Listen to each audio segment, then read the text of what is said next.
Maganda na ba ako? Ay, hindi. Hindi.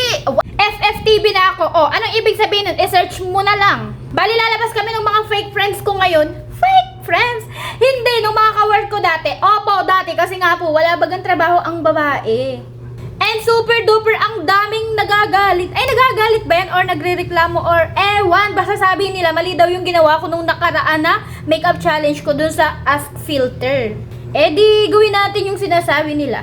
Bali, magme-makeup ako ngayon, pero super duper yung light makeup lang. Kasi napaka-OA ko naman kung grabe yung makeup ko, no? And then, magtatanong tayo dito sa Ask Filter kung magme-makeup or kung maglalagay ba tayo kunyari nitong foundation at nung marami pang iba. You know, gets? Tanungin na muna natin siya kung nagagandahan ba siya sa akin kasi kung hindi, magme-makeup tayo. Ano, maganda na ba ako? Ay, hindi. Hindi. Huwag na magtanong sa ulit. Magpa-foundation pa ba ako? Yes! Yan, ganyan dapat. Siyempre, i-blend ko yan. Ano, ganyan na lang yan.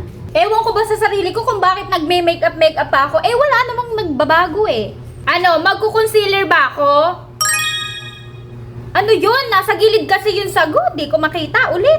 Ano, magko-concealer ba? No way. Di wag. Ano, magko-contour pa o wag na lang? No. Eh, di no. O, baka naman pati blush, ayaw mo akong paggamitin, ha? No din? Ay!